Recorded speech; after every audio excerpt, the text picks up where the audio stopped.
Alors que l'OL se trouve dans une situation plutôt compliquée en championnat et a été contraint pendant la première moitié de saison de faire avec un effectif assez déséquilibré, les attentes étaient énormes sur ce mercato hivernal. Carence qualitative au poste de buteur, carence quantitative au poste d'ailier et des mouvements à prévoir au milieu de terrain. En tout cas, les défis étaient clairement de taille. Et souvenez-vous, ce sont les mêmes problématiques que nous avions identifiées dans notre vidéo du plan de mercato hivernal pour 2022, que vous pouvez d'ailleurs retrouver juste ici. Mais à la fin de ce mois de janvier, qu'a finalement fait l'OL? Quel bilan peut-on tirer de ce mercato? Les réponses et nos avis dans la suite de cette vidéo.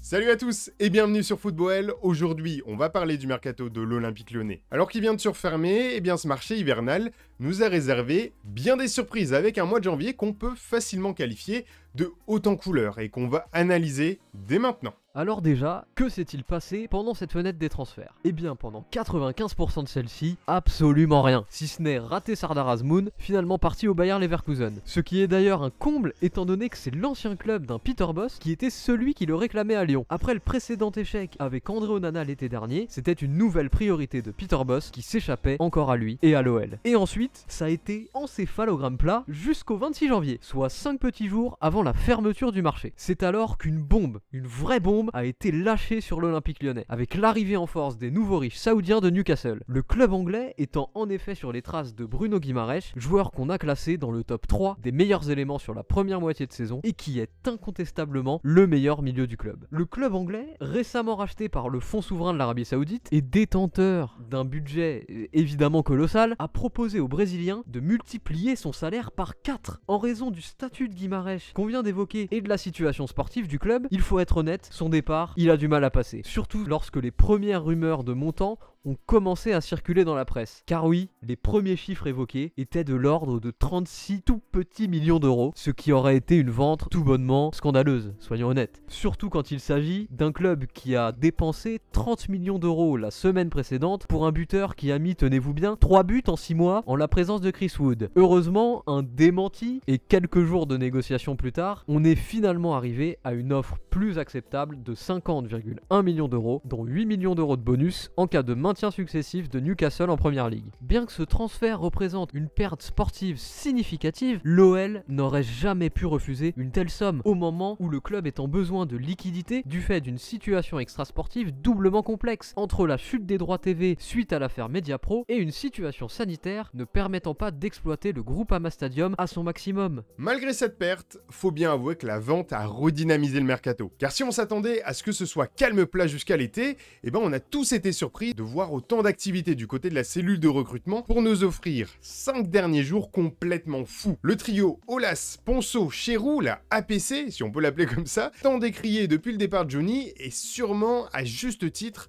c'est alors réveillé et en l'espace de 3 jours, le club a frappé fort, en concluant le mercato par un sprint final avec l'arrivée de Romain Fèvre et le retour d'un Tanguy Ndombele qui s'était révélé dans la capitale des Gaules il y a de ça 4 ans. Transfert sec de 15 millions d'euros pour l'un, près de 6 mois avec option d'achat quasi inatteignable pour l'autre, qui aurait pu anticiper un tel chamboulement après avoir vu Guimaraes filer à l'anglaise. En parallèle de ces gros dossiers, l'OL est aussi parvenu à se défaire de plusieurs gros salaires dans le Money Time, grâce à des ruptures de contrat. On a le Brésilien Marcelo qui était à 2,4 millions d'euros par an, qui jouait avec la réserve depuis le début de saison, et qui, 24 heures après, a finalement signé au Girondins de Bordeaux. Et l'Algérien Islam Slimani qui était à 3 millions d'euros par an, qui a quant à lui signé dans les dernières heures du mercato au Sporting au Portugal. Ils représentent à eux deux une économie de salaire de 5,4 millions d'euros par an, de quoi financer celui de Tanguy Ndombele sur les 6 prochains mois de son prêt. C'est important aussi de noter que l'effectif a aussi bien été dégraissé au niveau des places d'extra communautaires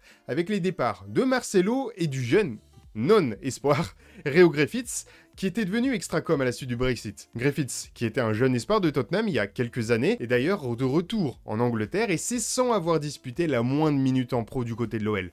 Un bel échec. Dernier mouvement pour un vrai espoir, cette fois-ci, le prêt du jeune milieu de terrain Florent Da Silva pour aller s'aguerrir en national du côté du club voisin de Villefranche, Vu que ce club a joué les barrages d'accession en Ligue 2 la saison dernière, ça peut être une vraie belle aventure pour lui. Au final, cette fenêtre hivernale laisse entrevoir un mercato d'été qui s'annonce pour le moins chargé avec beaucoup de mouvements à prévoir. Il semble en effet peu probable que l'OL conserve Emerson et Ndombele au-delà de leurs prêts respectifs et leur départ forcera évidemment Lyon à les remplacer. L'OL a donc avancé plusieurs de ses pions en vue de ce mercato d'été avec Ridvan Yilmaz, un latéral gauche turc de Beşiktaş, ainsi qu'Adem Zorgan, milieu relayeur de Charleroi. Le nom d'Alexandre Lacazette, qui n'a pas manqué de faire saliver les supporters, et nous aussi on va pas se mentir, a été avancé comme une volonté du club très nette pour un retour cet été. Évidemment, de nombreux autres départs sont à prévoir, surtout si le club ne parvient pas à redresser la barre en championnat et à prolonger plusieurs joueurs en fin de contrat en 2023 avec des noms assez ronflants, il faut bien l'admettre, comme Lopez, Boateng, Cacré, Cherki, Aouar ou encore celui qui vient d'inscrire un but fantastique contre l'Olympique de Marseille, Moussa Dembélé.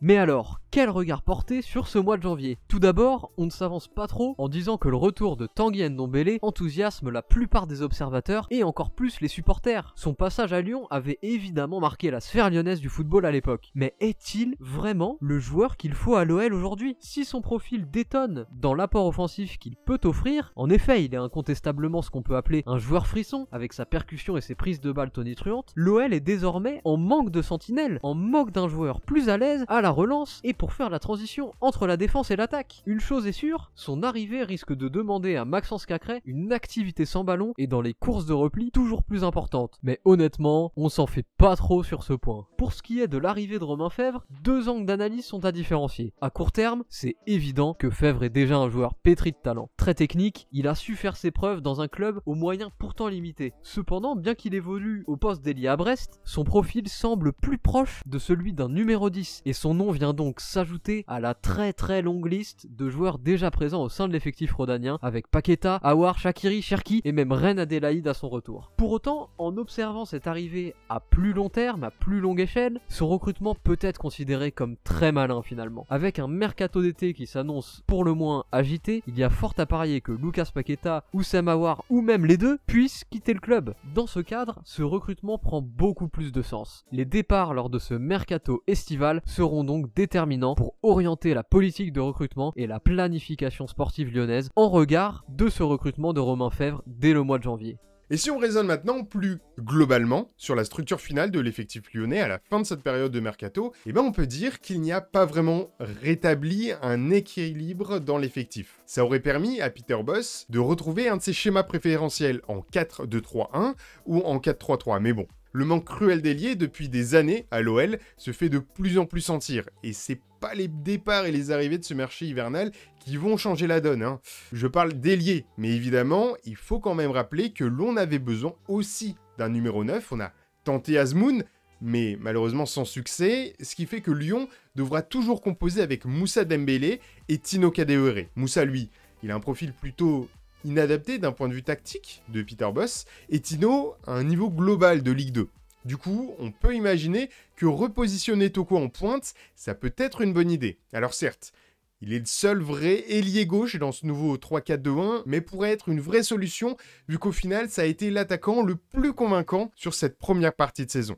On cherche des solutions à droite, à gauche, mais pour régler le souci, on attend tous, évidemment, le retour à la maison dans quelques mois, du général Lacazette. Voilà, c'est la fin de cette vidéo pour débrief de ce mercato hivernal de l'OL. N'hésite pas à nous donner ton avis sur les choix du club, en commentaire évidemment. On lira tout ça avec attention. On espère en tout cas que cette vidéo t'a plu. Pense à lâcher ton meilleur like si c'est le cas. Allez, on se dit à la prochaine pour d'autres vidéos. Merci à tous de votre fidélité et à très bientôt.